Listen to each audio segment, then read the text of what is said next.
Hello and welcome to Worlds Apart. More than 700 years ago, the great Sufi poet Rumi penned one of the most enduring commentaries on the state of the world, comparing it to a reeling drunken body and saying that the caravan of civilization has been ambushed.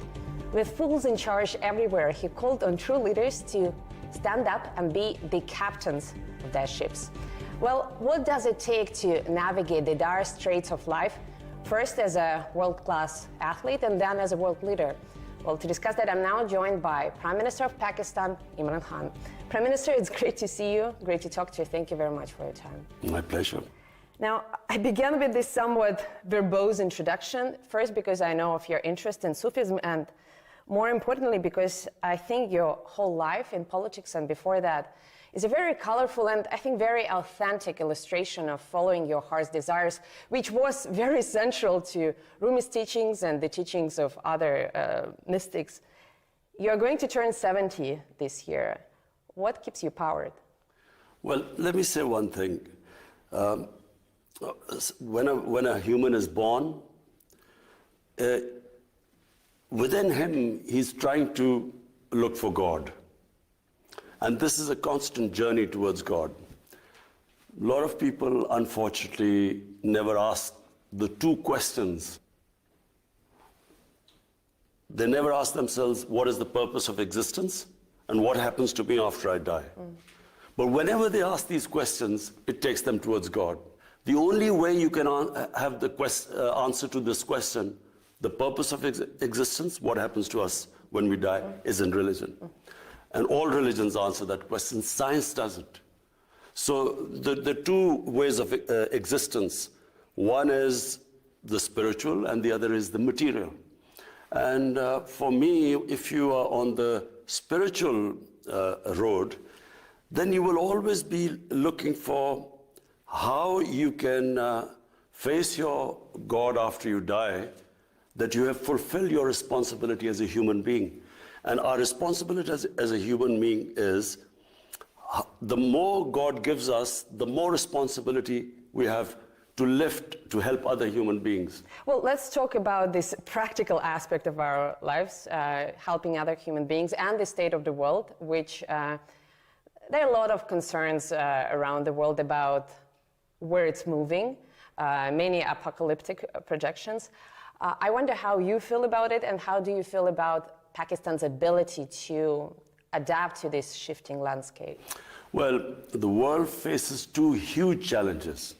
One is climate change, where the material existence, when we only live in this world for material well-being, then the classic example is how we imperil our own existence, is what climate change is. How we have ravaged the earth, and how we have misused the blessings of God. On the other hand, so that is the biggest challenge, I think, for human beings. The second biggest challenge is the plunder of the developing world by the ruling elites of the developing world, where every year huge amounts of money, according to the Factile channel of the Secretary General of the UN, $1.5 trillion move from illegally. There's a trade imbalance anyway. I mean, the money flows through the trade imbalance to the developed world anyway. But the illicit, the illegal, money laundered by the ruling elites, over $1.5 trillion every year moves to the offshore accounts and Western capitals. Now, this is going to have severe consequences on food, on hunger, on starvation, on imbalance between the rich and the poor. And so I don't think enough attention is being paid to the second one, because the richer countries benefit from it, because they have this capital inflow, so they don't care. But the poor countries are getting destroyed. Now, I mentioned Rumi, and he wrote something to the effect that clever people want to change the world, while wise people focus on themselves. And I wonder if the current predicament, including the ones that you talked about, climate change and the plundering of the human societies. Of the poor countries. Yeah. If that is, in a way, a consequence of some clever people trying to make the world a better place? The plunder is simple. The rich people in the ruling elites, what they do is, when they, as prime minister and me as a prime minister, if I want to take money from Pakistan and my ministers, the only way I can do it is by destroying the institutions that will stop me from doing it. The judiciary, the accountability process, the tax department. So when I destroy the institutions, the country goes down. And this is why countries are poor. But what is happening is the rich countries are now building barriers. They are allowing the capital to come in, but they don't allow the labor to come in. So the only way to stop this people dying of hunger and poverty and this imbalance is for the rich countries to make laws like they have for drug money, like they have for terror financing. They should not allow, for instance, our ex-rulers have living in millions of dollars of properties in London. We can't do anything to get them back because the rich countries, they make it so difficult let us get the money back. This should change because if really you want to stop this immigrant problem, poverty in the developing world, then there has to be a way that if, for instance, we say that, look, this person who was living in Pakistan has these huge properties in London, then unless that person can justify that he got this money legally, the property should be returned to us. That would stop the plunder of the developing world. We are recording this interview on the eve of your visit to Russia for a highly anticipated meeting between the heads of our countries, whose relationship for a very long time has been conditioned on others. It's been a function of, other processes, regional, global processes.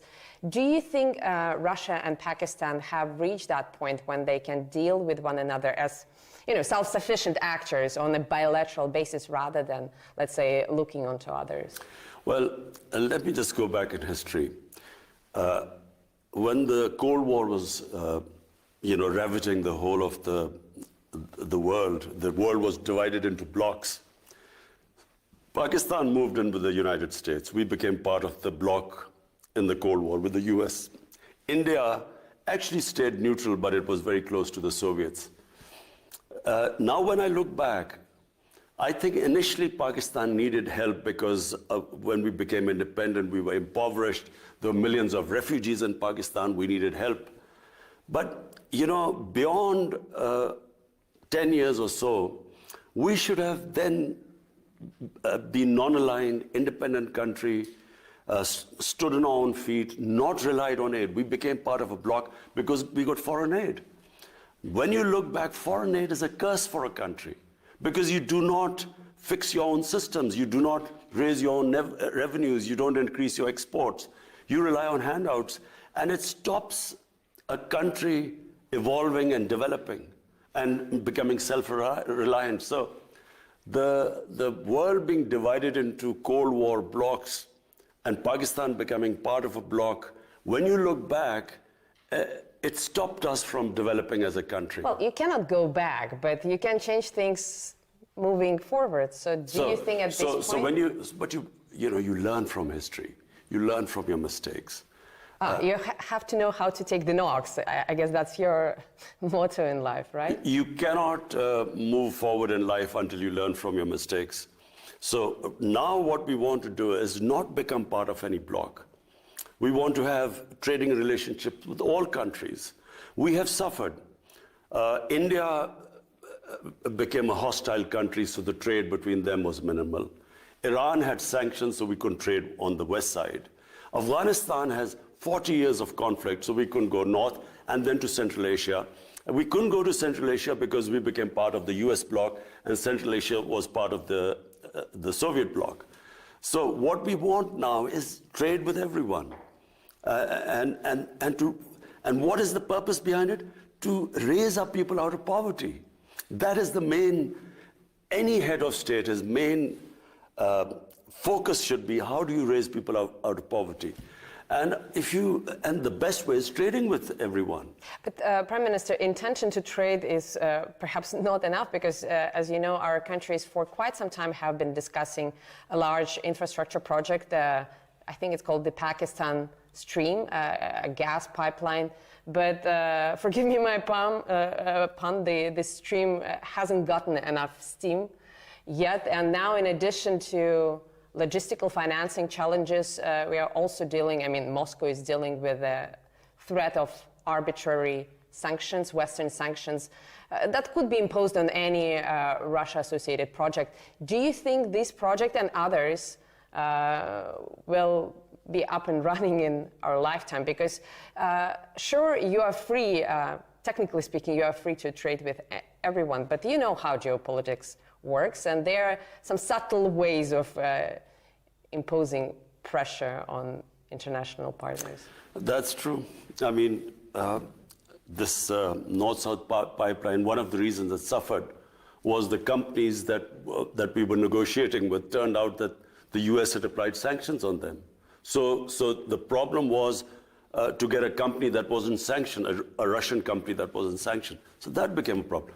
With Iran, we are gas deficient right now. We could just get a gas pipeline from Iran, but Iran is sanctioned. So I have to say that the developing world really wishes that there is not another Cold War. Because, how do we go ahead? Our purpose is not that we become part of any bloc. My main purpose is we have almost half our population which is above the bottom 50%, half is above poverty line and half is below.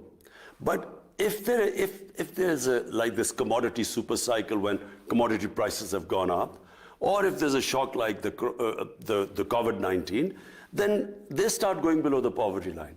So the last thing we want is the world divided into blocs, sanctions, and I'm hoping that this Ukraine crisis is resolved peacefully.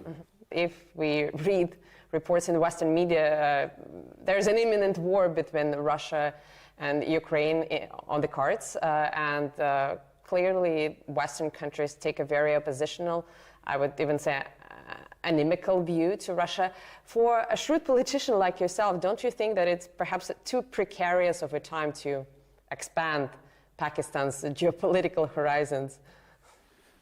Well, firstly, this doesn't concern us. I mean, we have a bilateral relationship with Russia, and we really want to strengthen it. As I said, regions develop.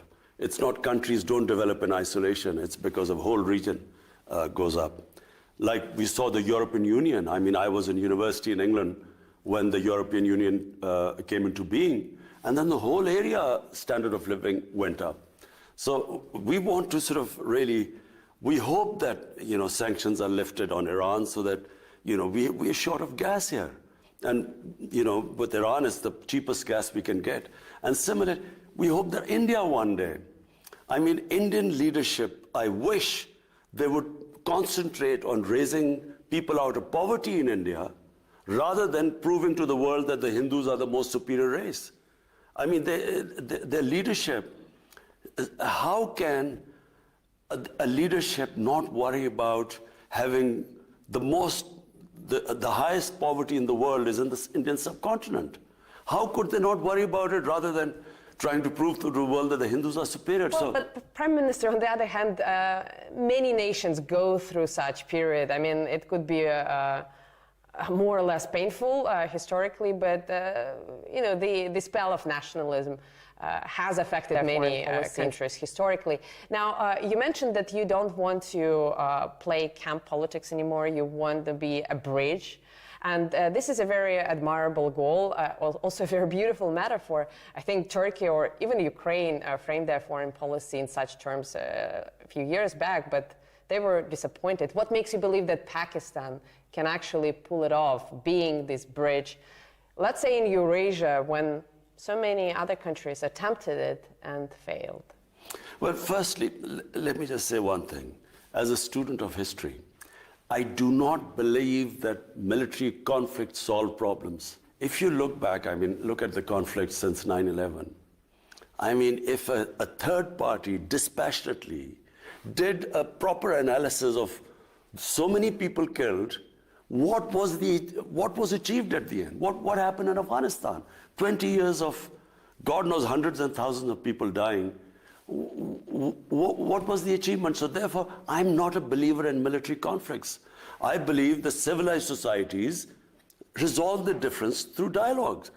And the countries that rely on military conflict have not studied history properly. Do you believe, on a personal or let's say on a political level, in some sense of accountability, maybe historical accountability, do you think things will change in the world so that all the great aspirations that you have could be realized without us getting very cynical? Because I hear what you're saying on an emotional level, but I have covered so many wars and I have seen so many people killed absolutely for nothing that I simply don't believe that Western leaders care about things like human lives or even development in the developing countries. I'm sorry for saying that. It's true. Most leaders, their main concern is to stay in power.